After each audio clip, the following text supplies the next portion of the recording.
यो प्रस्तावको पक्षमा हुने मान्य सदस्यले हुन्छ भन्नुहोस्। यसको विपक्षमा हुने मान्य सदस्यले हुन्न भन्नुहोस्। हुन्न भन्ने आवाज सुनिएन। तसर्थ नेपालको संविधान दोस्रो संशोधन विधेयक 2077 माथिको दफावार छलफल सदनमा गरियोस् भन्ने प्रस्ताव सर्वसम्मतिले स्वीकृत भएको घोषणा गर्दछु।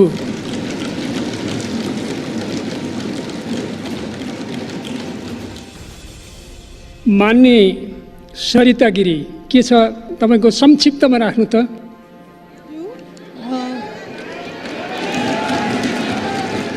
तपाईँ बस्नुस्। मैले समय दिएको छैन, तपाईँ बस्नुस्। मैले समय यहाँ बोल्नका लागि दिइसकेको छ। बस्नुस्, मैले रुलिङ गरिसकेँ। मैले स्वीकृत गरेको जानकारी दिएँ, तपाईँ बस्नुस्। मान्य सदस्य अगाडि जानुस्। यो राष्ट्रघाती हो को देशमा देश बेचुवाहरू को हो? अरे देश बेचुवाको खोजी गर्नुपर्ने नेपाली जनताले त्यो पनि खोजिरहेको छ। अरे त्यो त हाम्रो छँदै थियो नि, त्यो जमिन, त्यो काला पानी लिपु लेक लिपुवा धोरा सहितको नक्सा त नेपालको नक्सामा त थियो 58 वर्ष पहिले। अरे कुन देश बेचुवाले देश बेच्यो? श्वेतपत्र खोइ जारी गरेको? श्वेतपत्र जारी गर्नु पर्दैन? टुरी खेलमा राष्ट्रघातलाई झुन्ड्याउनु पर्दैन? ढाकछोप गर्ने? हाम्रो नक्सा जसरी संविधानमा लोगोको रूपमा, प्रतीकको रूपमा इङ्गित छ, त्यसलाई सच्याउने पहल कदमी जो गर्यो, त्यसको लागि म सम्माननीय प्रधानमन्त्री नेपाल सरकारलाई विशेष धन्यवाद भन्न चाहन्छु। राष्ट्रियताको सवाल पनि एक लौटी रे, कसैको एक लौटी राष्ट्रियता रे। राष्ट्रियताको सवाल आउँदाखेरि त्यो मधेसीले राष्ट्रियताको कुरा गर्छ र? गर्दैन नि। अरे राष्ट्रियता कसैको एक लौटी होइन, याद गर्नुहोस्। जनता समाजवादी पार्टीले यो प्रस्ताव जुन यो नक्सा सम्बन्धी प्रस्ताव जुन आएको, त्यो प्रस्तावलाई जनता समाजवादी पार्टीले सहर्ष समर्थन गर्दछ। त्यसलाई हामी सर्वसम्मत रूपले समर्थन गरेका छौँ। सभामुख महोदय, तपाईँ यति बेला हेर्दै हुनुहुन्छ एक्सन नेपाल अनलाइन टिभी। तपाईको एक सब्स्क्राइब हाम्रो निम्ति उत्प्रेरणा हो। के हामीलाई सब्स्क्राइब गरिदिनुहुन्छ? नजिकै रहेको बेल आइकन दबाउन पनि नभुल्नुहोस् न है।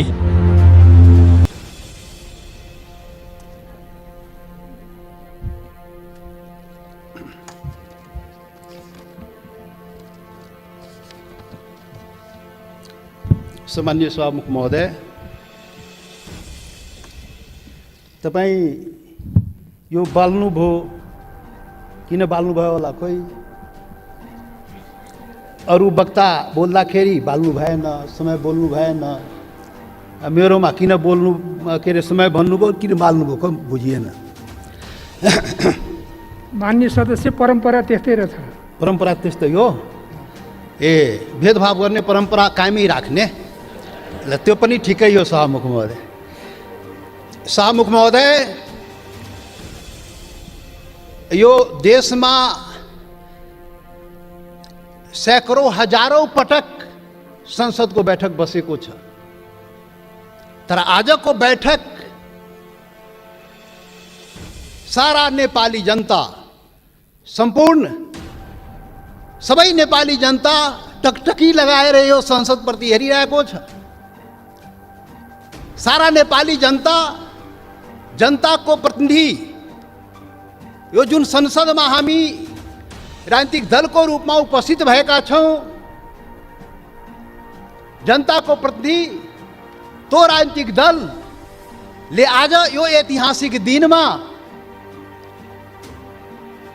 के भन्दैछ, के गर्दैछ, त्यो चाहिँ सबै सम्पूर्ण नेपाली जनताको जिज्ञासा र ध्यान चाहिँ आजको संसदको बैठकमा छ। सभामुख महोदय, त्यसैले यहाँ सञ्चार माध्यम पनि आजको बैठक ऐतिहासिक बैठक भनिरहेको थियो र वास्तवमा भन्यो भने आजको बैठकमा वास्तवमा ऐतिहासिक बैठक नै हो। सभामुख महोदय, त्यसैले ऐतिहासिक बैठकको दिन के बत्ती बाल्ने, के समय निर्धारण गर्ने, बोल्ने मनमा भएको कुरा बोल्न दिनुपर्छ सभामुख महोदय। सभामुख महोदय, आजको सामान्य यो प्रस्ताव होइन सभामुख महोदय, यो देशको भूमिको सवाल हो। देशको भूमि आफ्नो नेपालको नक्सामा राख्ने सवाल हो, त्यो प्रस्ताव आएको छ आज। यो सामान्य प्रस्ताव होइन सभामुख महोदय। सम्पूर्ण नेपाली जनताको ढुकढुकी त्यहाँ रहेको छ सभामुख महोदय, भावना चाहिँ रहेको छ त्यहाँ। त्यो सम्बन्धमा बोल्दाखेरि जनताको प्रतिनिधिले आफ्नो कुरा राख्न सक्नुपर्छ।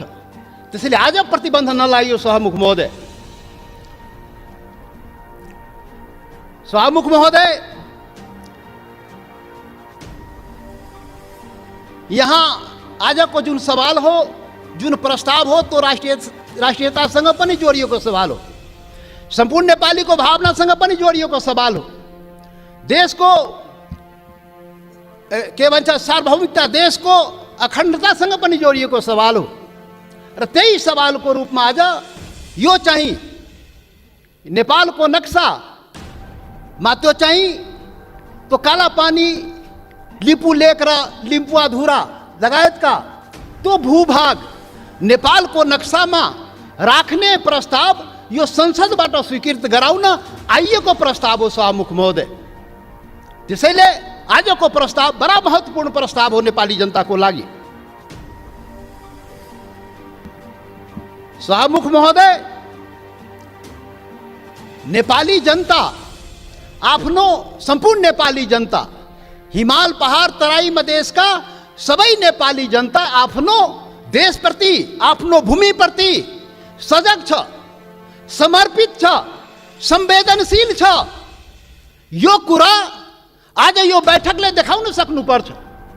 आज यो कुरा हामीले आफ्नो कामबाट देखाउन सक्नुपर्छ। त्यो देखाउनुपर्छ, हामी देखाउला। सभामुख महोदय, यो गर्दाखेरि यहाँ अब के भनौँ, विभिन्न आग्रह पूर्वाग्रहले पनि कुराहरू त सुनिन्छ। राष्ट्रियताको सवाल पनि एक लौटी रे, कसैको एक लौटी राष्ट्रियता रे। राष्ट्रियताको सवाल आउँदाखेरि त्यो मधेसीले राष्ट्रियताको कुरा गर्छ र? गर्दैन नि। अरे राष्ट्रियता कसैको एक लौटी होइन, याद गर्नुहोस् सभामुख महोदय। म सबैलाई आग्रह गर्न चाहन्छु, राष्ट्रियता भनेको सबैको, सम्पूर्ण नेपाली जनताको नेपाली राष्ट्रियता हो। कुनै एउटा वर्ग, एउटा जाति, एउटा समुदाय, एउटा क्षेत्रको राष्ट्रियता हुनै सक्दैन।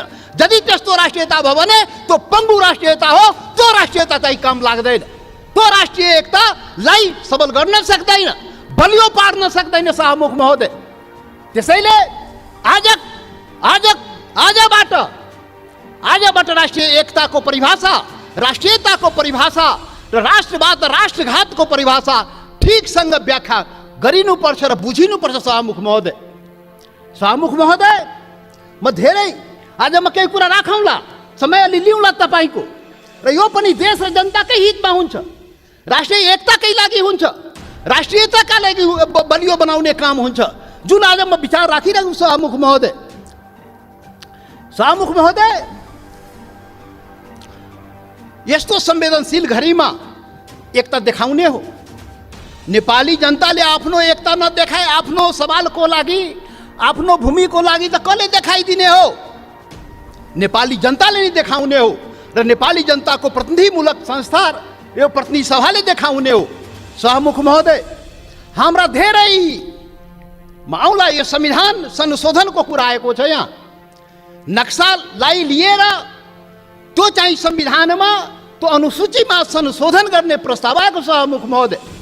तो कालापानी, लिपु लेक, लिम्पुवाधुरा सहितको भूमि त्यो नेपालको हो भनेर त्यो चुच्चो त्यो हुने गरी त्यो नक्सा चाहिँ संसदबाट पारित गराउन प्रस्ताव आएको सभामुख महोदय।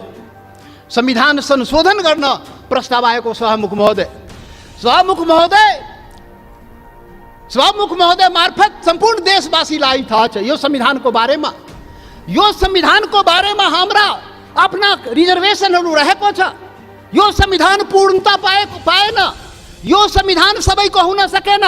यो संविधान हिमाल पहाड तराई मधेसका सबै जनताको हुन सकेन। आदिवासी जनजाति शेर्पा तामाङ राई लिम्बू गुरुङ भोटे मगर नेवारको हुन सकेन। मधेसीको हुन सकेन, थारूको हुन सकेन, दलितको हुन सकेन, शोषण उत्पीडन परेको जनताको हुन सकेन। उसले आफ्नो भावना राखिरहेको छ, रिजर्भेसन राखिरहेको छ। यो हाम्रो पनि संविधान हुनु पर्यो, हाम्रो लागि पनि बनाइदिनु पर्यो, त्यो प्रावधान हाम्रो लागि पनि राखिदिनु पर्यो। त्यो संविधान संशोधनको जब जब कुरा आउँछ हामीले राख्ने गरेका सभामुख महोदय। आज पनि संविधान संशोधनकै सवाल आएको छ प्रधानमन्त्रीजी। सभामुख महोदय तपाईँ मार्फत प्रधानमन्त्री सौभाग्य आज बसिराख्नु भएको छ, प्रत्यक्ष रूपले सुनिराख्नु भएको छ। हामी त्यो संशोधनको जब कुरा आउँछ संविधानको त भन्दाखेरि नि हामी भनेको थियो यो सबैको लागि संविधान बनाउनुहोस् है। विगतमा त्यत्रो आन्दोलन भयो, यो देशका आदिवासी जनजाति मधेसी थारू लगायत दलित सबैले आन्दोलन गरेको छ। त्यो संविधानमा सबैको भावना राखियोस् है हामी भनेका थियौँ। तपाईहरू सहमति गर्नुभएको थियो सभामुख महोदय। यो देशको ठुला पार्टी काङ्ग्रेस, कम्युनिस्ट, माओवादी जतिका के भन्छ एमाले माओवादी सबैले सहमति गरेका थियो। यस्तो संविधान बनाइन्छ र अब यो मुलुकमा विभेद हुँदैन। अब संघीय लोकतान्त्रिक गणतन्त्र आउँछ, सबै नेपाली बराबर हुन्छ, कुनै समुदाय कुनै वर्ग कुनै क्षेत्रप्रति केही अन्याय हुँदैन भनेर भनिएको थियो, सम्झौता गरिएको थियो। तर बन्दाखेरि त्यो भएन। त्यो पीडा त भन्न पाइन्छ नि अहिले संविधान संशोधन गर्ने बेलामा। हामीले त भने हो सभामुख महोदय, जब प्रधानमन्त्रीले नक्सा बनाउनु भयो हामीले भनेको थियौँ राम्रो गर्नुभयो। नेपालको भूमि फिर्ता ल्याउने कुरा जुन गर्नुभयो, नक्सा बनाउनु भयो, राम्रो गर्नुभयो। सर्वदलीय बैठकमा हामी सबैले एकमतले सरकारलाई प्रधानमन्त्रीलाई हामी भन्यौँ तपाईँ अगाडि बढ्नुहोस्, यो चाहिँ भूमि चाहिँ नक्सा बनाएर मात्रै हुँदैन, फिर्ता ल्याउने पनि कुरा गर्नुहोस् है प्रधानमन्त्रीजी। नक्सा बन्यो। आज संसदबाट के भन्छ संविधान संशोधन समेत गराएर अनुसूचीमा राख्ने कुरा भयो। जब संविधान संशोधनको सवाल आउँछ त्यति बेला हामीलाई त्यो पीडा हुन्छ, किनभने यो संविधानको लागि, यो संविधानको अपनत्वको लागि सैकड़ों जनता चाहिँ जान गुमाएको छ, बलिदान दिएको छ सभामुख महोदय। त्यो पनि राष्ट्रियता हो, त्यो पनि नेपालको जनताको राष्ट्रियता हो, त्यो पनि आफ्नो हक अधिकारको लागि जान गुमाएको छ, सङ्घर्ष गरेको छ, आन्दोलन गरेको छ सभामुख महोदय। त्यसैले सभामुख महोदय जब संशोधन कुरा आउँदाखेरि त्यो कुरा पनि हामी राख्ने गरा। त्यसैले हामीले भनेका थियौँ सभामुख महोदय प्याकेजमा ल्याइदिनुहोस्, यो त्यो कुरा पनि ल्याइदिनुहोस् न, जो हामीले उठाएका सवालहरू पनि त्यो पनि ल्याइदिनुहोस् न, सँगसँगै ल्याइदिनुहोस् न। अनि राम्रो हुन्छ। अनि राष्ट्रिय भूमि मात्र होइन, जनता पनि राष्ट्रियता हो नि त। भूमि मात्रै होइन, जनता समेत, भूमि र जनता मिलाएपछि राष्ट्रियता हुन्छ। जनताको सवाल पनि ल्याइदिनुहोस् न भने आग्रह गरे हो, बिन्ती गरे हो सभामुख महोदय। तर खोइ आएन। मजबुरन हामी चाहिँ छुट्टै के अरे प्राइभेट बिलको रूपमा यहाँ ल्याउनु पर्यो सभामुख महोदय। अब पछि विचार होला सायद। अब यो सातौं संविधान सभामुख महोदय, 6वटा संविधान त नाश भयो मुलुकमा। 70 वर्षमा 7वटा संविधान, 6वटा संविधान यही कुकर्मले गर्दाखेरि, यही गतिविधिले गर्दाखेरि समाप्त भयो। जनताको माग अनुसार समय सापेक्ष संशोधन भएन भने संविधान जाँदो रहेछ। त्यसैले यो 7औं संविधान संघीय लोकतान्त्रिक गणतन्त्रको संविधान बडा मेहनतले, त्याग बलिदानले नेपाली जनताले ल्याएको छ। त्यसले यो संविधानको रक्षा हुनुपर्छ। रक्षाको लागि त्यसमा समय सापेक्ष जनताको माग अनुसार सुधार परिवर्तन गर्नुहोस्। बाइबल कुरान गीता नबनाउनुहोस्। अब प्रधानमन्त्रीले उचित आवश्यकता भन्नुहुन्छ, खोइ कहिले उचित आवश्यकता आउने थाहै छैन।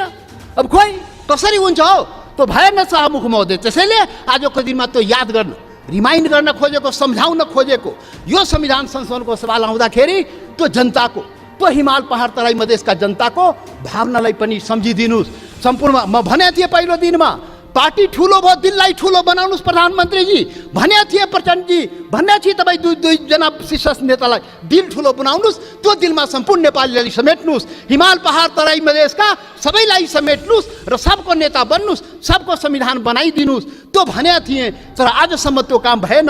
अब होला कि आज जुन यो संवेदनशील समयमा पनि हामीले कुरा उठाइरहेकोमा अब हुन्छ। त्यसैले सभामुख महोदय, सबै असन्तुष्टिका बावजुद हाम्रो पुरै असन्तुष्टि छ संविधानप्रति, हाम्रो अधिकारप्रति, पहिचानप्रति, यो देशको जनताको अधिकार र पहिचानप्रति, हिमाल पहाड तराई मधेसको जनताको अधिकार र पहिचानप्रति, उसको समानता र विभेद के विरुद्धमा यो विभिन्न कुराहरू हाम्रा रिजर्भेसन छ, हाम्रा असन्तुष्टिहरू छ। तर पनि आज जब देशको सवाल उठेको छ, राष्ट्रियताको सवाल उठेको छ, हाम्रो भूमिको सवाल उठेको छ, यो अवस्थामा सबै असन्तुष्टिहरूलाई थाती राखी जनता समाजवादी पार्टीले यो प्रस्ताव जुन यो नक्सा सम्बन्धी प्रस्ताव जुन आएको त्यो प्रस्तावलाई जनता समाजवादी पार्टीले सहर्ष समर्थन गर्दछ। त्यसलाई हामी सर्वसम्मत रूपले समर्थन गरेका छौँ। सभामुख महोदय, याद रहोस्, हाम्रा सन्तुष्टि हिमाल पहाड तराई मधेसका जनता, तो शेर्पा तामाङ राई लिम्बू गुरुङ भोटे मगर नेवार थारू मधेसी दलित, त्यो जनताको भावनालाई बुझिदिनुहोस्। यसरी देश चल्दैन त्यति मात्रै भन्ने हो। सभामुख महोदय, जनता समाजवादी पार्टीले यो प्रस्ताव जुन यो नक्सा सम्बन्धी प्रस्ताव जुन आएको त्यो प्रस्तावलाई जनता समाजवादी पार्टीले सहर्ष समर्थन गर्दछ। त्यसलाई हामी सर्वसम्मत रूपले समर्थन गरेका छौँ। सभामुख महोदय, यसरी देश नचलाउनुहोस्, यो सबैको देश हो। राष्ट्रियता भनेको सम्पूर्ण नेपालीको जनताको मनमा आफ्नो देशप्रति भावना छ र त्यही भावनाको यहाँ प्रतिबिम्बित यहाँ भएको छ। जति असन्तुष्टि भए पनि जब देशको सवाल आउँछ हामी एकजुट भएर उभिन्छौँ। आज हाम्रो बारेमा त अनुहार हेर्ने बित्तिकै मधेसी यो त राष्ट्रघाती नै होला, यो त मधेसी, यो त विदेशी नै होला, यो त भारतीय नै हो भनेर कुण्ठाबाट भरिएका नस्लीय चिन्तन बोकेकाहरू आजदेखि त्यो हटाइदिऊ। नेपाली सीमाको रक्षा प्रत्येक मधेसी सेना भएर सीमाको रक्षा गरेको छ। सभामुख महोदय, नेपालको सेना त्यहाँ बस्नु पर्दैन। मधेसी जनता त्यो सीमाको रक्षा गरेको छ, इमान्दारीसँग गरेको छ। तपाईँ विभेद गरे पनि, तपाईँ अन्याय गरे पनि सरकारले विभिन्न प्रकारले उसलाई पीडा पुर्याए पनि आफ्नो सीमाको रक्षाको लागि लडेको छ, मरेको छ।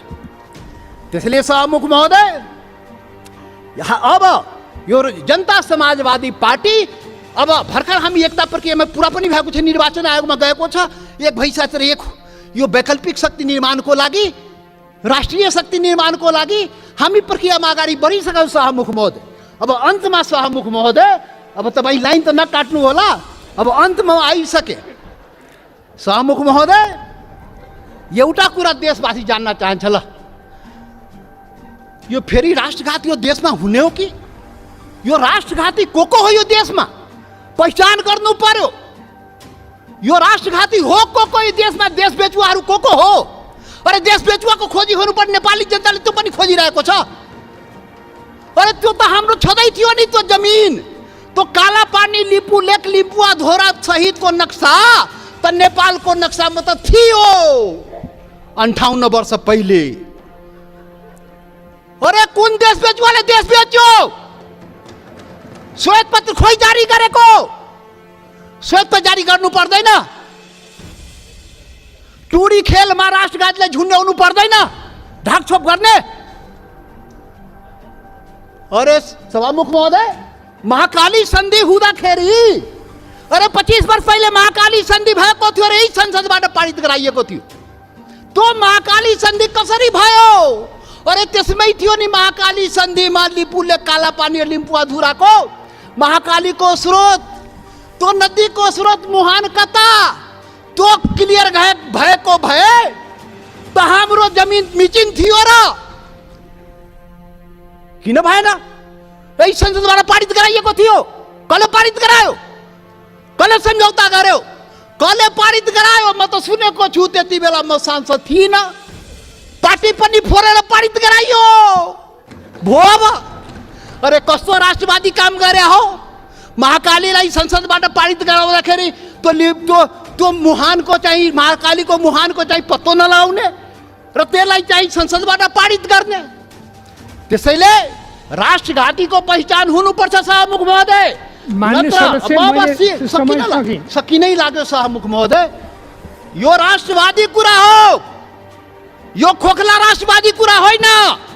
यो राष्ट्रघातीलाई पर्दाफास गर्नुपर्छ नेपाली जनताको बीचमा। को राष्ट्रवादी हो यो देशमा? राष्ट्रघाती। मधेसीलाई राष्ट्रघाती भन्ने, मधेसीलाई राष्ट्रवादी नभन्ने। मधेसी जनता, यो देशको मधेसी जनतालाई त्यसरी औँला ठुर्याउने काम कसैले नगरोस्। राष्ट्रवादको मामलामा सभामुख महोदय कतिचोटि अग्नि परीक्षा दिने हो, कतिचोटि प्रमाण दिने हो हामी? यस्तो अग्नि परीक्षा नलिनुहोस्। सभामुख महोदय, सम्पूर्ण नेपाली जनतालाई म यो रोस्टमबाट आग्रह गर्न चाहन्छु, यस्तो अग्नि परीक्षा नलिनुहोस्। त्यो मधेसी जनता त्यो प्रति अन्याय नगर्नुहोस्, यो देशको आदिवासी जनजातिप्रति अन्याय नगर्नुहोस्, त्यो थारूमाथि अन्याय नगर्नुहोस्, त्यो दलितमाथि अन्याय नगर्नुहोस्। कुटी मारिदियो त दलितलाई। मान्य सदस्य, तपाईँ बोल्दै गर्दा थाहा भएन, मैले 7 मिनट समय म सकिहालेँ, 1-2 मिनटमा सकिहाल्छु। त्यसैले सभामुख महोदय, यति संवेदनशील समयमा पनि सभामुखले मलाई 2 चोटि टोकिसक्नुभयो। कसरी हुन्छ खोइ बुझ्न सकिएन। लकीरका फकीर। अब प्रधानमन्त्री बन्नुपर्छ समय किटान नहुनलाई। यहाँ प्रधानमन्त्री भएर उहाँ प्रचण्डजी र देउपाजी बोल्दाखेरि समय किटान नहुने, किनभने प्रधानमन्त्री रे। अब जनता समाजवादी पार्टी यो देशको प्रधानमन्त्री भएर अनि रोस्टरमा आएपछि बल्ल त्यो समय पाउने भयो सभामुख महोदय। ठिक छ, त्यो पनि देखाउँला, त्यो पनि नेपाली जनताले देखाउँछ। वेट गर्नुहोस्। अब राष्ट्रघातीको पहिचान पनि नेपाली जनताले गरेर त्यसलाई टुरी खेलमा झुन्ड्याउनु पर्यो, श्वेतपत्र जारी गर्नु पर्यो। प्रधानमन्त्रीजी, सरकारलाई हाम्रो आग्रह। त्यसैले अन्तमा अब सभामुख महोदय, अब हात जोडेर प्रधानमन्त्रीलाई के म प्रार्थना गरेको भने, यो कागजमा कोरेर नेपाली जनता पाउँदैन। त्यो जमिन चाहियो, के त्यो जग्गा चाहियो, नेपाली जनतालाई भूमि चाहियो। यो चाहिँ समय, यो लोड सेडिङ जस्तै बत्ती आए गए जस्तै नक्साबाट उडाइदिने, फेरि राखिदिने, अनि कुर्सी बचाउनलाई राख्या हो कि के हो, त्यो पनि मान्छेले भन्छ। के हो अब के हो। त्यसैले सभामुख महोदय, त्यो जमिन फिर्ता ल्याइदिनु पर्यो प्रधानमन्त्रीजी सरकारले वार्ता गरेर। फेरि वार्ता हेर्नुहोस् सभामुख महोदय, यो बडा संवेदनशील कुरा म भन्दैछु। नेपाल भारतको सम्बन्ध सिंहदरबार र दिल्ली दरबारले बनाएको होइन, याद गर्नुहोला। यो देशको प्रधानमन्त्री केपी ओली र नरेन्द्र मोदीले बनाएको सम्बन्ध होइन, यो दुई देशको जनताको बीच बनेको सम्बन्ध, हजारौं वर्षदेखि बनेको सम्बन्धको कडी हो। त्यो हर प्रकारको सम्बन्ध जनताको बीचमा छ, खुला सीमा छ। करोडौं जनता जो तपाईको जनता, मधेसको जनता हो, त्यो त्यसको उपभोग गरिरहेको छ। ऊ आफ्नो दाल नुन चिनी कसरी आउने हो, दवा दारूको त्यो आफ्नै स्तरबाट त्यहाँबाट ल्याउँदो रहेछ। नेपाल सरकारलाई थाहा नभए मतलब नभए पनि चलिरहेको छ। त्यो सम्बन्ध हो, विशेष सम्बन्ध हो। त्यसैले वार्ता राम्रोसँग गर्नुहोस् र भूमि फिर्ता ल्याउनुहोस्, वार्ताको माहौल बनाउनुहोस्, वातावरण बनाउनुहोस्। यहाँ संसदमा उल्टापल्टा कुरा गरेर सम्बन्ध के छ माहौल बिगारेर त्यो चाहिँ अलि अप्ठ्यारो भइजान्छ सभामुख महोदय। त्यसैले त्यो चाहिँ वार्ताको माहौल बनाएर हामीलाई जग्गा फिर्ता चाहियो, नेपाली जनतालाई के अरे यो जग्गा फिर्ता चाहियो। त्यसैले अब जनताले के भन्छ भने, यो कोरोनाको अवसरमा जनताको जीवन रक्षा नगर्ने सरकारले हाम्रो भूमिको रक्षा गरिदिन्छ भने जनताले भनिरहेको छ। त्यो चुनौती तपाईको अगाडि छ। जनताको जीवनको रक्षा पनि गर्नुपर्छ, हाम्रो भूमिको रक्षा पनि गर्नुपर्छ। धन्यवाद। सम्माननीय सभामुख महोदय, सभामुख महोदयको अनुमतिले नेपालको संविधान दोस्रो संशोधन विधेयक 2077 माथिको दफावार छलफल सदनमा गरियोस् भनी प्रस्ताव प्रस्तुत गर्दछु। धन्यवाद।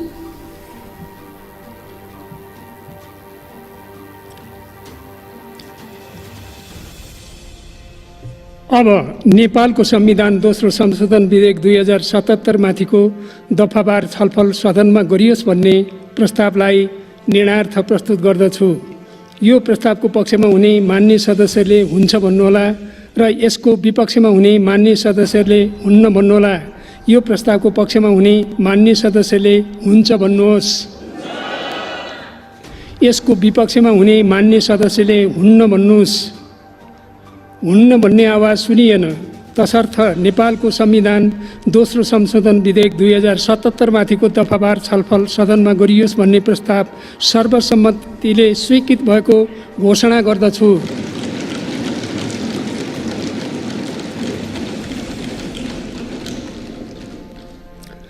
मान्य सदस्यहरू, अब नेपालको संविधान दोस्रो संशोधन विधेयक 2077 माथिको दफावार छलफल प्रारम्भ हुन्छ। नेपालको संविधान दोस्रो संशोधन विधेयक 2077 माथिको दफावार छलफलमा बोल्नका लागि मान्य सदस्यहरूको नाम प्राप्त हुन आएको छ। सर्वप्रथम मान्य श्री पुष्पकमल दाहाल प्रचण्ड,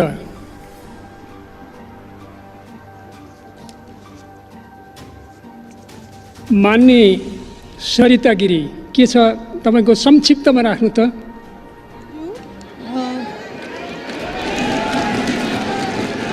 तपाईँ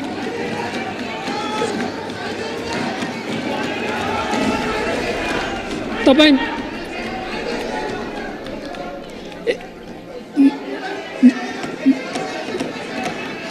मैले तपाईँहरूको कुरा बुझेँ, म रुलिङ गर्छु। रुलिङ गर्नेले तपाईँहरू शान्त भइदिनु होला। प्रतिनिधि सभा नियमावली 2075 को नियम 112 मा उल्लेख भएका संशोधन सम्बन्धी शर्त पुरा नभएकोले तपाईँको संशोधन सूचनालाई अस्वीकृत गरिएको छ। तसर्थ तपाईँ बस्नुहोस्। मैले समय दिएको छैन, तपाईँ बस्नुहोस्। मैले समय यहाँ बोल्नका लागि दिइसकेको छ। बस्नुहोस्, मैले रुलिङ गरिसकेँ। मैले स्वीकृत गरेको जानकारी दिएँ, तपाईँ बस्नुहोस्। माननीय सदस्य अगाडि जानुहोस्।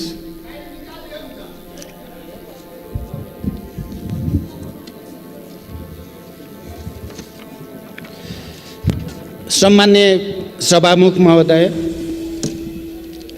आज हामी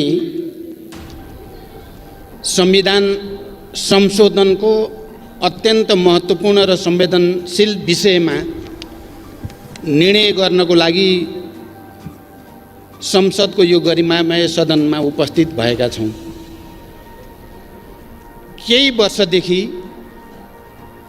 मुख्यतः नेपालमा शान्ति र परिवर्तनको एउटा नयाँ युगलाई जन्म दिने प्रक्रियामा नेपाली जनताले, नेपालका राजनीतिक दलहरू र नेताहरूले एउटा नयाँ संस्कृति र परम्पराको विकास गरेका छन्।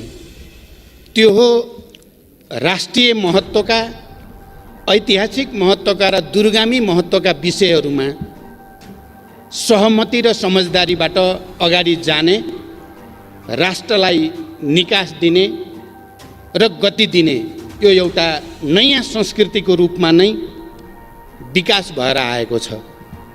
हामीले विगतमा शान्ति प्रक्रियाको सन्दर्भमा, संविधान निर्माण प्रक्रियाको सन्दर्भमा होस् या देशमा हुने विभिन्न प्राकृतिक विपदाहरूको सामना गर्ने सन्दर्भमा, खास गरी विनाशकारी भूकम्पबाट उत्पन्न परिस्थितिको सामना गर्ने सन्दर्भमा पनि हामी सबैले राष्ट्रिय जिम्मेवारीका साथ, अत्यन्त संवेदनशीलताका साथ सहमति, सहकार्यद्वारा जनतालाई राहत दिने, नेतृत्व गर्ने परम्परा जस्तै बसालेका छौँ र त्यही प्रक्रियाको एउटा अत्यन्त महत्त्वपूर्ण नयाँ कडीका रूपमा आज हामी दोस्रो संविधान संशोधनको यो घडीमा आइपुगेका छौँ। खास गरी देशको भौगोलिक अखण्डतासँग सम्बन्धित विषयमा हामी हिजो राजतन्त्र, खास गरी निरङ्कुश पञ्चायती तानाशाहीको प्रारम्भिक दिनमा राजतन्त्रले गुमाएको भूमि गणतन्त्रले फिर्ता लिने ठाउँमा हामी आइपुगेका छौँ र त्यो गर्वको साथ राजतन्त्रले गुमायो, गणतन्त्रले लिँदैछ। त्यो ऐतिहासिक गौरव हाम्रो यो सदनलाई प्राप्त हुँदैछ र हामी त्यो प्रक्रियाको नयाँ कडीको रूपमा संविधान संशोधनको यो प्रक्रियामा उपस्थित छौँ। म पनि आम नेपाली जनतासँगै, नेपालका सबै राजनीतिक दलहरूसँगै, नागरिक समाजसँगै म गर्व व्यक्त गर्न चाहन्छु, सबैसँग एकैबद्धता प्रकट गर्न चाहन्छु र हामीले यो समस्याको समाधान पनि, मलाई विश्वास छ, हामी यसको अन्तिम निर्णयमा पुग्ने बेलासम्म जसरी यो विषयमा हामी प्रस्ताव प्रस्तुत गर्दा सर्वसम्मति हामीले जनाएका छौँ, निर्णयमा पनि सर्वसम्मति हुने विश्वास पनि म व्यक्त गर्न चाहन्छु र यो राष्ट्रिय एकताको निम्ति यो सम्मानित सदनका सबै प्रतिनिधित्व गर्ने राजनीतिक दल, नेताहरू र माननीय सदस्यहरू प्रति हार्दिक धन्यवाद मेरो दलको तर्फबाट र मेरो तर्फबाट व्यक्त गर्न चाहन्छु र आउने दिनमा पनि हामीले ठुलो सङ्घर्ष र बलिदानपछि प्राप्त गरेको सङ्घीय लोकतान्त्रिक गणतन्त्रलाई सुदृढ गर्ने, यसको मार्फतबाट जनतालाई सुशासन, विकास र समृद्धिको नयाँ युगतिर लैजाने कुरामा हामीलाई राष्ट्रिय एकताको भावना अनुसार नै सफलता प्राप्त हुनेछ भनेर विश्वास र कामना पनि व्यक्त गर्न चाहन्छु। मैले अहिले यो विषयमा धेरै लामो कुरा गर्नुभन्दा पनि म के भन्न चाहन्छु भने नेपालको राजनीतिक परिवर्तनको ऐतिहासिक प्रक्रियामा हामीले दुईटा मूलभूत चुनौतीहरूको सामना गर्नु थियो। नेपाली जनताले, नेपालको राजनीतिक आन्दोलनले एकातिर सामन्ती निरङ्कुश तन्त्र र त्यसद्वारा जन्माइएका आर्थिक, राजनीतिक, सामाजिक, सांस्कृतिक विसङ्गतिहरूका विरुद्ध लड्नु थियो हामीले र त्यसको ठाउँमा लोकतन्त्र, जनतन्त्र, जनवाद जे भने पनि लोकतन्त्र हामीले स्थापित गर्ने एउटा चुनौती थियो र लामो समयदेखि, खास गरी राणाशाही विरोधी आन्दोलनको बेलादेखि हामी जनयुद्ध र जनआन्दोलन हुँदै शान्ति प्रक्रिया 62-63 आन्दोलनसम्म आउँदा हामीले त्यो लडाइँमा आधारभूत विजय प्राप्त गरेकै हो। नेपाली जनताले त्यो लडाइँमा विजय प्राप्त गर्यो र नेपाल गणतन्त्रको नयाँ युगमा, लोकतन्त्रको नयाँ युगमा, सङ्घीयता समावेशिताको नयाँ युगमा पदार्पण गर्यो र नेपाली जनताको अगाडि र हामी सबैको अगाडि अर्को एउटा मुद्दा भनेको राष्ट्रिय स्वाधीनतालाई सुदृढ गर्नु, हाम्रो भौगोलिक अखण्डतालाई रक्षा र सुदृढ गर्नु र सबै खाले वैदेशिक दबाव, हस्तक्षेपबाट उन्मुक्त नेपाल निर्माण गर्ने दायित्व पनि नेपाली जनताको समूह इतिहासले सुम्पेको एउटा गहन र दूरगामी जिम्मेवारी थियो। मलाई लाग्छ आज हामी जे निर्णय गर्न जाँदैछौँ त्यही दोस्रो ऐतिहासिक मुद्दालाई फैसला गर्ने, दोस्रो ऐतिहासिक चुनौतीको सामना गर्ने र नेपालको राष्ट्रिय स्वाधीनतालाई सुदृढ गर्ने, भौगोलिक अखण्डतालाई र नेपालको राष्ट्रिय स्वाधीनतालाई सुदृढ गर्ने, भौगोलिक अखण्डतालाई सुदृढ गर्ने एउटा महान अभियानकै क्रममा हामी यहाँ आइपुगेका छौँ। यहाँ अस्ति सम्माननीय प्रधानमन्त्रीले रोस्टमबाट बोल्दै गर्दा यो विषय कुनै पार्टी विशेषको मात्रै विषय होइन, कुनै नेता विशेषको मात्रै विषय होइन, यहाँ सदनमा भएका सबै राजनीतिक दलहरूको विषय हो र त्यतिको मात्रै पनि होइन, यो आम नेपाली जनताको पनि विषय हो। त्यसकारण यसमा कसैले जस लिने या अपजस दिने भन्दा पनि यो ऐतिहासिक महाअभियानलाई सफल पार्ने लामो समयदेखि नेपाली जनताले गर्दै आएको प्रयत्नको केन्द्रीकृत अभिव्यक्तिको रूपमा, किनकि लामो समयदेखि यो सङ्घर्ष, बहस चल्दै आएको थियो र त्यो बहसको एउटा केन्द्रीकरणको रूपमा अहिले यहाँ आइपुग्दा हामी देशको गुमेको भूभाग फिर्ता लिने प्रक्रियाको एउटा नयाँ चरणमा हामी आइपुगेका हौँ।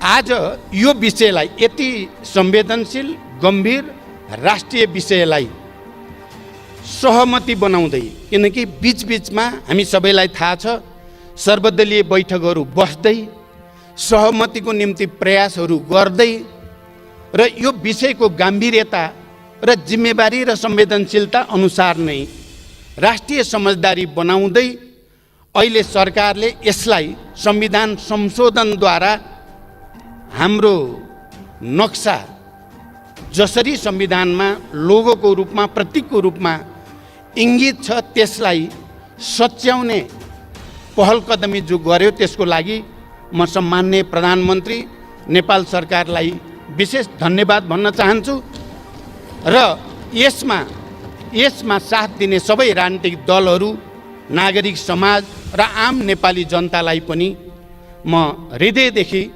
आभार प्रकट गर्न चाहन्छु, बधाई भन्न चाहन्छु र धन्यवाद भन्न चाहन्छु। किनकि यो हामी सबैको सामूहिक विवेकको प्रतिफल हो। यो कुनै व्यक्ति विशेषको मात्रै मुद्दा पनि होइन, व्यक्ति विशेषले मात्रै गरेर हुने कुरा पनि होइन। मैले केही समय पहिले मात्रै यो विषय, खास गरी नेपालको नक्सासँग सम्बन्धित विषय सदनमा सरकारले दर्ता गरिसकेपछि, संशोधन प्रस्ताव दर्ता गरिसकेपछि मैले प्रधानमन्त्रीजीलाई विशेष सुझाव दिन आवश्यक ठाने र म बालुवाटार गएको थिएँ। म प्रधानमन्त्रीलाई यही भन्न कि यो विषय धेरै गम्भीर छ, संवेदनशील पनि छ, राष्ट्रिय महत्त्वको छ, दूरगामी छ। त्यसकारण देशका सबै राष्ट्रिय राजनीतिक दलहरूको बिचमा गम्भीर अन्तर्क्रिया, संवाद, छलफल जरुरी छ र एउटा राष्ट्रिय सहमति बनाएर मात्रै यस्ता मुद्दाहरूलाई एउटा टुङ्गोमा पुर्याउन उचित हुन्छ भन्ने सुझाव दिन म गएको थिएँ। प्रधानमन्त्रीजी पनि सर्वदलीय बैठक बसाउने निर्णयमा मनमनमा पुग्नु भएको रहेछ र मलाई भन्नुभयो सर्वदलीय बैठक बस्नु पर्यो, तपाईँसँग सल्लाह गर्न खोजेको भन्नुभयो। यो त बडो टेलिप्याथी भए जस्तो भयो। म त्यही सुझाव तपाईँलाई राख्न आएको, तपाईँले पनि सर्वदलीय बैठक भन्नुभयो, यो त बडो गजबको चाहिँ कोइन्सिडेन्स जस्तो, संयोग जस्तो पनि भयो भनेर मैले भने। र त्यो सर्वदलीय बैठकमा मैले एउटा कुरा के भनेको थिएँ भने राष्ट्रिय स्वाधीनताको सुदृढीकरणका सम्बन्धमा, भौगोलिक अखण्डताको रक्षाका सन्दर्भमा नेपालले खास गरी 2046 सालको ऐतिहासिक जनआन्दोलनपछि पञ्चायती तानाशाहीका विरुद्ध लामो सङ्घर्ष, झन्डै 30 वर्ष लामो सशस्त्र शान्तिपूर्ण धेरै खाले सङ्घर्ष र बलिदानपछि जुन परिवर्तन आयो र परिवर्तनपछि जति सरकारहरू बने ती सबै सरकारले भारतसँग वार्ता संवाद गर्दा प्राय सबैले हिजोका असमान सन्धि सम्झौताको पुनरावलोकन, परिवर्तनका बारेमा कुरा उठाउने गरेको र 62-63 को आन्दोलनपछि जति पनि प्रधानमन्त्रीहरू बनियो, हामी सबैले एउटा मात्र होइन सबैले नै जुनसुकै राजनीतिक दलको तर्फबाट प्रधानमन्त्री भए पनि ती सबै प्रधानमन्त्रीहरूले नेपालको भूगोलको सम्बन्धमा, नेपालको सिमानाको सम्बन्धमा बडो गम्भीर ढङ्गले प्रश्नहरू उठाएको र संयुक्त वक्तव्यमा या समझदारीहरूमा भारत सरकारसँग ती विषयहरू उल्लेख हुने गरेको इतिहास बडो प्रष्टसँग देखिएको छ। मैले ती सर्वदलीय बैठकमा भन्ने पनि गरेको थिएँ, यो हामी सबैको निम्ति खुसीको कुरा हो र यो लामो कालखण्डमा 2007 सालपछिका धेरै आन्दोलनहरूको क्रममा नेपाली जनताको राष्ट्रिय चेतना, नेपाली जनताको भौगोलिक अखण्डताप्रतिको संवेदनशीलता र त्यो चेतना पनि गुणात्मक ढङ्गले नयाँ चरणमा पुगेकै छ। यो सबैको प्रतिफल नै हो कि हामी आज हाम्रो गुमेको भूमि फिर्ता लिने, त्यसको दाबी प्रस्तुत गर्ने र त्यसको निम्ति भारत सरकारसँग नयाँ सिराबाट संवाद गर्ने, वार्ता गर्ने, राजनीतिक तहमा, कूटनैतिक तहमा वार्ता र संवाद गरेर यो समस्यालाई वान्स एन्ड फर अल सधैँका निम्ति समाधान गर्ने एउटा सङ्कल्प हामीले लिएका छौँ। त्यसो भएको हुनाले पछिल्लो चरणमा जति पनि भारत सरकारसँग नेपालका सरकारहरूको, प्रधानमन्त्रीहरूको वार्ताहरू भए ती सबैमा खास गरी कालापानी क्षेत्र, त्यो लिम्पियाधुरा, लिपुलेक र कालापानी क्षेत्र र सुस्ताको क्षेत्र, भूगोल, यसलाई विवादित क्षेत्र हुन् र यसलाई वार्ता र संवादको माध्यमबाट यी विवादित क्षेत्रको समस्या समाधान गर्नुपर्दछ भन्ने कुरामा नेपाल र भारत दुवैको सहमति बन्दै पनि आएको हो र त्यसलाई विवादित क्षेत्रको रूपमा उल्लेख गरिएको छ, स्थापित गरिएको छ। त्यहाँ भारतले पनि र नेपालले पनि कुनै विमति राखेको छैनन्। कालापानी क्षेत्र विवादमा छ भन्ने कुरा र सुस्ता पनि विवादमा छ भन्ने कुरा भारत सरकारले समेत स्वीकार गरेको तथ्य हो। मैले प्रकारान्तरले कश्मीर सम्बन्धी मुद्दाका सन्दर्भमा भारतले नयाँ नक्सा जारी गर्यो र मैले के ठान्छु भने भारत सरकारले सम्भवतः कश्मीर इस्युमा लामो समयदेखि रहेको आफ्नो आन्तरिक समस्यालाई समाधान गर्ने उपायको रूपमा सम्भवतः नयाँ नक्सा प्रकाशित गरेको थियो। उसको चाहिँ चाहना नेपाललाई जिस्क्याउनु थिएन होला। उनीहरूको चाहिँ चाहना भनेको कश्मीरसँग सम्बन्धित इस्युमा आफूले गरेको निर्णय, भारत सरकारले गरेको निर्णयलाई स्थापित गर्ने थियो होला। तर प्रकारान्तरले त्यसले हामी सबैलाई झकझक्यायो। त्यो नक्सा आफ्नो ढङ्गले भारतले प्रकाशित गर्नु नयाँ नक्सा र विवादमा छ भनेको भूमिलाई पनि भारतले आफ्नै नक्सामा समेट्नु, किनकि पटक पटक यो विषय विवादित छ भनेर भनिसकेको सन्दर्भमा या त त्यो भूगोललाई समेट्दा नेपाल सरकारसँग पनि संवाद गरेर के गर्ने भनेको भए त्यसले समस्या समाधानको एउटा नयाँ बाटो खोल्न पनि सक्थ्यो। किनकि यो कुरा स्वीकारिएको तथ्य हो कि कालापानी र सुस्ता, किनकि पटक पटक म पनि प्रधानमन्त्रीको हैसियतले भारत भ्रमणमा जाँदा, चाहे त्यो सन् 1950 को सन्धिको सन्दर्भ होस् या कालापानी क्षेत्र र सुस्ता क्षेत्रसँग सम्बन्धित सीमा सम्बन्धी विवादको कुरा होस्, उठेकै थियो, उठाइएकै थियो र यो विवादलाई दुवै देशको सचिव स्तरीय जोइन्ट कमिटी मार्फत समाधान गर्ने भनेर त्यो प्रक्रियाको थालनी पनि हुँदै आएको थियो। यस्तो पृष्ठभूमिमा कुनै एउटा देशले नक्सा प्रकाशित गर्दा नयाँ सन्दर्भमा हामी आफैले स्वीकार गरेको ऐतिहासिक तथ्य र विवाद भनेर भनिएको विषय, किनकि एउटा कुरा प्राय के हुने गर्थ्यो भने जहाँको समस्या समाधान भयो त्यसलाई समाधान भयो भनेर टुङ्ग्याएको घोषणा गरौँ, जहाँ बाँकी छ त्यसलाई मात्रै समाधान हुन बाँकी सिमानाका समस्या भनेर कालापानी र सुस्तालाई बाँकी समाधान हुन बाँकी विषयको रूपमा, अन्य समाधान भइसकेको विषयको रूपमा टुङ्ग्याएर जाउँ भन्ने प्रस्ताव पटक पटक आउने गरेको हो र नेपालले त्यसलाई होइन, यो जहाँ सबभन्दा बढी विवाद छ तिनलाई समाधान नगरी अन्यत्रको विषय जो त्यति धेरै गम्भीर छैन ती विषयलाई समाधान भयो भन्नु उचित हुँदैन। सबैलाई एकैचोटि टुङ्ग्याउँ र एकैचोटि समाधान भएको घोषणा गरौँ भन्ने नेपालको हामी सबैको अडान रहँदै आएको हो। त्यो तथ्य पनि म यो सम्मानित सदनलाई जानकारी गराउन चाहन्छु। जे भए पनि भारतले त्यो नक्सा प्रकाशित गरिसकेपछि हामीहरूको अगाडि एउटा सवाल त खडा भयो, नेपालले पनि नक्सा प्रकाशित गर्ने या नगर्ने। सौभाग्यवश भनौँ या संयोगवश भनौँ, त्यति नै बेला हाम्रो दल, हाम्रो पार्टी नेपाल कम्युनिस्ट पार्टीमा एउटा सचिवालयको बैठकमा मलाई अध्यक्ष पनि अलि कार्यकारी भूमिका बढाउने भनेर भनिएको सन्दर्भ थियो र मैले स्थायी समितिको बैठकको नेतृत्व मङ्सिरको अन्त्य र पुसको पहिलो हप्तामा गरेको थिएँ। त्यो बैठकबाट र त्यसपछि माघमा दोस्रो बैठक केन्द्रीय समितिकै बैठक गरिएको थियो। त्यो बैठकबाट हामीले पार्टीको तर्फबाट हाम्रो नक्सा पनि प्रकाशित गरिनु पर्दछ।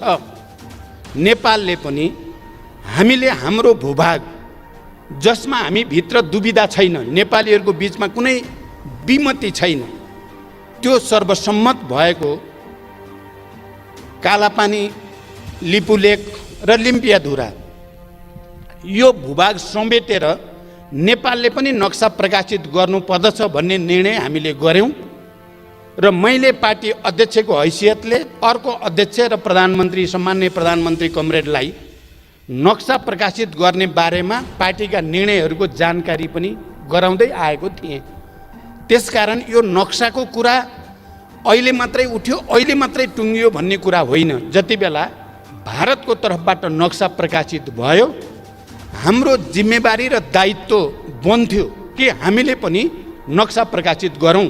हाम्रो ऐतिहासिक भूभाग समेटिएको सुगौली सन्धिद्वारा निर्धारित सिमानालाई समेटेर हामीले नक्सा प्रकाशित गर्ने कुरामा लागिराखेका थियौँ। अहिले प्रधानमन्त्रीजीले भनिराख्नु भएको छ, हामी त्यति बेलादेखि नै यो प्रक्रियाको तयारीमा चाहिँ लागेका थियौँ र मैले सर्वदलीय बैठकमा नै भनेको थिएँ। आज म सभामुख महोदय, यो सम्मानित सदनलाई पनि प्रश्न गर्न चाहन्छु कि सर्वदलीय बैठकको बेलामा पनि हामीले नक्सा प्रकाशित गर्नुको साथसाथै भारतसँग वार्ताको निम्ति, संवादको निम्ति पहल बढाएर लानुपर्ने हुन्छ।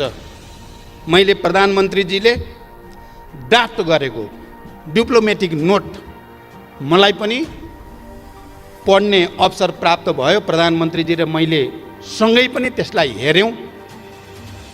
त्यो बडो जिम्मेवारपूर्ण भाषामा स्ट्रङली वार्ताको निम्ति अपिल गरिएको छ र त्यो वार्ता प्रधानमन्त्री लेभलमा त राजनैतिक खालको वार्ता हुनसक्छ, तर हाम्रो जोइन्ट कमिटी लेभलमा चाहिँ फेरि गम्भीर वार्ता गरेर यो समस्या समाधान गर्नुपर्छ भनेरै लेखिएको थियो र मलाई विश्वास थियो छिटै वार्ता हुन्छ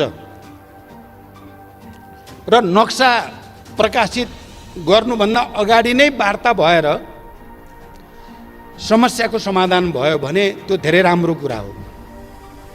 कहीँ न कहीँ त्यसका विभिन्न विकल्पहरूमाथि छलफल सुरु भयो भने पनि त्यो ऐतिहासिक कुरा नै हुन्छ भन्ने मेरो विश्वास पनि थियो। तर वार्ताको प्रक्रिया चाहिँ अगाडि बढ्न सकेन। मैले पटक पटक पठाइएका चिठीहरूको बारेमा पनि सरकारबाट जानकारी पाइरहेकै थिएँ, तर वार्ताको प्रक्रिया सुरु हुन सकेन र बरु उल्टै भारतको एकजना जिम्मेवार नेता र सरकारका जिम्मेवार मन्त्रीबाट त्यही विवादित भनिएको भूमिबाट जाने गरी बाटो निर्माणको उद्घाटन भयो। त्यो उद्घाटन पनि लकडाउनको बेलामा। त्यो वार्ताको बारेमा नेपालले प्रस्ताव अगाडि बढाइराखेकै थियो। त्यसको बारेमा सकारात्मक पहल र त्यसको निम्ति तत्परता प्रदर्शन गर्नुको सट्टा झन् उल्टै त्यही भूमि छिरेर मानसरोवरसम्म जाने बाटोको उद्घाटन गरिदिँदा हामी सबैलाई अझ बढी उद्वेलित, अझ बढी तरङ्गित र आम नेपालीहरूको राष्ट्रिय भावनालाई त्यसले अलिअलि चुनौती दिए जस्तो पनि, अलिकति उद्वेलित बनाए जस्तो पनि हामी सबैलाई महसुस भयो नै। त्यसकारण मैले सर्वदलीय बैठकमा पनि भनेको थिएँ र आज म यो सम्मानित सदनलाई पनि भन्न चाहन्छु, प्रकारान्तरले त्यो नक्सा प्रकाशित गरेर र त्यो बाटो उद्घाटन गरेर भारतले हामी नेपालीहरूलाई एकताबद्ध हुन, आफ्नो गुमेको जमिन फिर्ता लिनको लागि अगाडि बढ्न नकारात्मक रूपले जो चुनौती दियो, म त्यसको लागि ती मन्त्रीहरू भारतका र ती नेताहरूलाई धन्यवाद पनि भन्न चाहन्छु। इतिहासको जिम्मेवारी पुरा गर्नको लागि हामीलाई घचघच्याउनु भयो तपाईँहरूले त्यसो नगरेको भए हामी त अलि अर्कै तरिकाले समस्या समाधान गर्न चाहेका थियौँ। वार्ता संवादकै बाटोबाट नै यो समस्याको समाधान होस् भन्ने चाहेका थियौँ। तर आज हामी संविधान संशोधनको यो घडीसम्म आइपुगेका छौँ। यसको के अर्थ होइन भने र हुन हुँदैन भने हामी फेरि भारतसँग कुनै खालको दुश्मनी चाहेका छौँ त भन्दा बिल्कुल छैनौँ। हामी भारतसँग फेरि पनि यो समस्याको शान्तिपूर्ण कूटनैतिक र राजनीतिक संवादको माध्यमबाट समस्याको समाधान चाहन्छौँ। मलाई लाग्छ नेपाल सरकारले पनि र हामी कसैले पनि यो मुद्दालाई अनावश्यक प्रोभोकेसन गरेर समाधान नहुने दिशातिर लैजान चाहेका छैनौँ। बरु यसलाई एकपटक र सधैँका निम्ति समाधान गर्ने उपायको हामी खोजीमा छौँ। हामी राजनीतिक नेतृत्वमा भएका पार्टीका नेताहरू सबै गम्भीर छौँ। यो परिस्थिति नआइदिएको भए हुन्थ्यो। यो परिस्थिति आउनुभन्दा अगाडि नै वार्ता र संवादबाट समस्याको समाधान गर्न सक्नु पाएको भए हुन्थ्यो। हाम्रो तर्फबाट हामीले प्रयास नगरेको होइन। हाम्रो तर्फबाट हामीले अधिकतम प्रयास अन्तिम समयसम्म पनि गरेकै छौँ।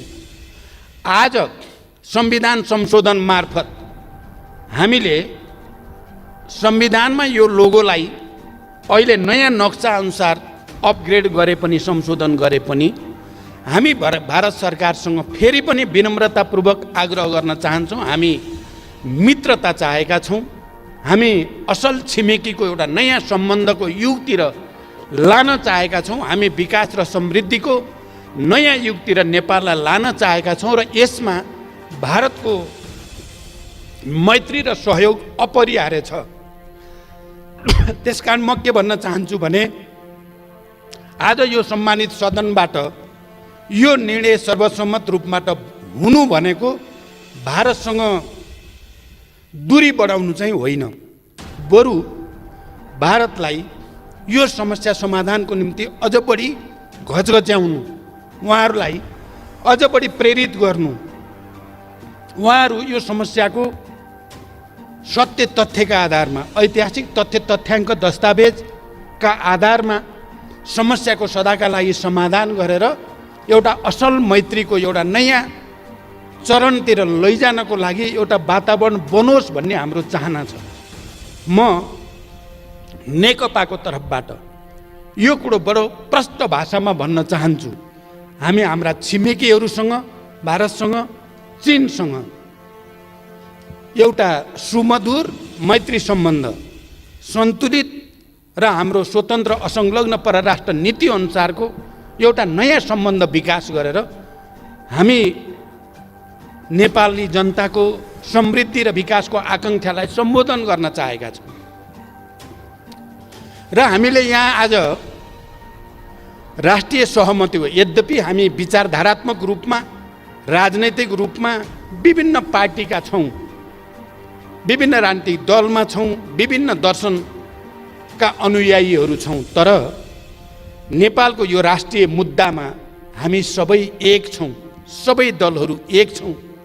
हामी सबै वर्ग, जाति, क्षेत्र, लिङ्ग, समुदायका नेपाली जनता हामी एक ठाउँमा छौँ। यो सन्देश हामीले भारतलाई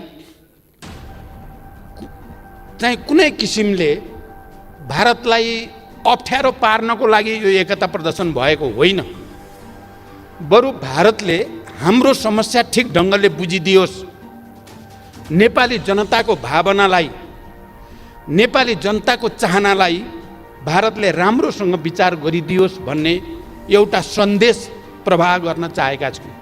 र अन्ततः हामीलाई थाहा छ समस्याको समाधान संवाद र वार्ताबाटै हुने हो। हामी यसलाई योभन्दा पर चर्काएर कसैलाई पनि फाइदा छैन भन्ने कुरामा हामी सचेत छौँ। हामी त्यस्तो कुनै दुविधामा छैनौँ। हामी त्यस्तो कुनै बचकाना आवेगमा छैनौँ कि हामी निहित राजनीतिक स्वार्थको निम्ति यस्तो राष्ट्रिय संवेदनशील र ऐतिहासिक मुद्दामा खेलबाड गर्ने नेतृत्व हामी होइन। यदि हामी त्यस्तो हुन्थ्यो भने हामीले नेपालमा यो परिवर्तन सम्भव तुल्याउन सक्ने थिएनौँ। हामीले नेपालमा शान्तिको एउटा नयाँ उदाहरण विश्व सामु प्रस्तुत गर्न सक्ने थिएनौँ। हामीले यो परिवर्तनलाई यो स्तरमा ल्याउन सक्ने थिएनौँ। त्यसकारण अहिले फेरि एकचोटि हामीले विश्व सामु एउटा सन्देश दिएका छौँ। हामी नेपालीहरू नेपालको राष्ट्रिय मुद्दामा, ऐतिहासिक मुद्दामा एक ठाउँमा खडा हुन्छन्।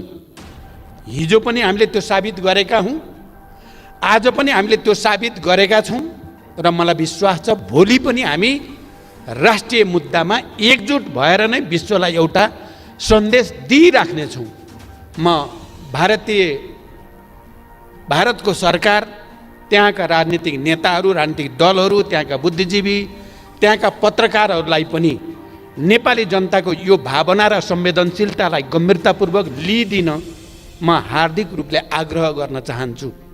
हामी योभन्दा बढी यो विषय नतन्कियोस्, बरु यो बिन्दुबाट वार्ता संवादको एउटा नयाँ युगको सूत्रपात होस् र त्यसले हाम्रा बिचमा भएका समस्याहरूलाई स्थायी रूपले समाधान गर्ने एउटा वातावरण बनोस् भन्ने हाम्रो चाहनालाई म व्यक्त गर्न चाहन्छु। मलाई आज यति बोल्दै गर्दा विशेष गर्वको महसुस भएको छ, किनकि हामीले 12 बुँदे समझदारीदेखि शान्ति सम्झौतासम्म आउँदा जुन राजनीतिक संस्कार हामीले सूत्रपात गर्यौं त्यो र भूकम्पको बेलामा हामीले जे भन्यौं र गर्यौं त्यो, संविधान बनाउने बेलामा हामीले जे भन्यौं र गर्यौं त्यो सबै, र अहिले यो विषयमा हामीले जुन एकता प्रदर्शन गरे यो सबैले नेपाली कल्चर, नेपालको मनोविज्ञान, नेपाली भावना, नेपाली चेतनालाई अभिव्यक्त गरेको छ। मैले यो सदनमा आउँदै गर्दा बाटोमा मेरो स्टाफ साथीले भन्नुभयो, कोहीले भनेका छन् रे, लौ पार्टीहरूले त देश बचाउन सक्ने भएनन्, अब फेरि सामन्तहरू नै आउन पर्यो भनेर पनि प्लेकार्ड बोकेका छन् अरे भनेर सुनाउनु भयो मलाई। मैले त्यसो भएर आज सुरुमै भने, राजतन्त्रले गुमाएको जमिन गणतन्त्रले फिर्ता ल्याउँदैछ, खबरदार। नेपाली जनतालाई भ्रमित गर्ने कहीँ कतैबाट कुत्सित प्रयास नहोस्। आज 21औं शताब्दीमा ठुलो सङ्घर्ष र बलिदानबाट खारिएर आएको नेपाली जनता कसैको भ्रमको पछि लाग्ने छैनन्, बरु राष्ट्रिय एकताको साथ हामी यो मुद्दालाई पनि र अहिलेको कोरोना महामारी जो विश्वव्यापी रूपमा देखा परेको छ त्यसको पनि राष्ट्रिय सहमतिको साथै सामना गरेर हामीले देखाउने छौं। मलाई शान्ति सम्झौताको एउटा हस्ताक्षरकर्ताको हैसियतले 7 दलको तर्फबाट तत्कालीन प्रधानमन्त्री गिरिजाप्रसाद कोइराला र मैले यसै हलमा हस्ताक्षर गरेका थियौं, त्यो दिन पनि मैले सम्झिन चाहन्छु। र सुशील कोइराला प्रधानमन्त्री हुँदा मैले अपोजिसन लिडरको हैसियतमा यसै रोस्टमबाट उठेर म अब अपोजिसनको भूमिकामा रहन्न, तपाईँ अगाडि बढ्नुहोस्, यो भूकम्पको त्रासदीबाट नेपाली जनतालाई राहत दिन हामी एक छौं, एक हुनेछौं भनेर मैले यहीँबाट अपिल गरेको थिएँ। आज यो राष्ट्रिय मुद्दामा पनि म त्यही एकताको निम्ति सबैसँग अपिल गर्न चाहन्छु। धमिलो पानीमा माछा मार्ने हामी कसैले पनि प्रयास नगरौँ, राष्ट्रिय मुद्दामा राष्ट्रिय गम्भीरता प्रदर्शन गरौँ भन्न चाहन्छु। कोरोनाका विरुद्धको सङ्घर्षमा पनि मैले सुरुदेखि भनेको छु, यद्यपि कतिपय बेला मेरा भनाइहरूलाई ठिक ढङ्गले बुझिएन कि भन्ने मलाई महसुस हुने गर्दछ। सबै राजनीतिक दलहरू, नागरिक समाज, पत्रकार, बुद्धिजीवी सम्मिलित प्रधानमन्त्रीको नेतृत्वमा एउटा संरचना बनाएर गइयो भने र अनि सङ्घीय सरकार, प्रादेशिक सरकार र स्थानीय सरकारको राम्रो कोअर्डिनेसनमा गयौँ भने सायद यो समस्याको हामीले ठिक ढङ्गले सामना गर्न सकिन्छ भन्न खोजेको थिएँ मैले। तर मेरो भनाइलाई सायद ठिक ढङ्गले मैले बुझाउन सकिनँ। म फेरि पनि भन्छु, आज देशको अगाडि जे जति समस्या र चुनौतीहरू छन् तिनको समाधान राष्ट्रिय सहमति बाहेक अर्को हुन सक्दैन। त्यही राष्ट्रिय सहमतिको निम्ति फेरि एकचोटि सबैसँग अपिल गर्दै सभामुख महोदय म बिदा हुन चाहन्छु। धन्यवाद।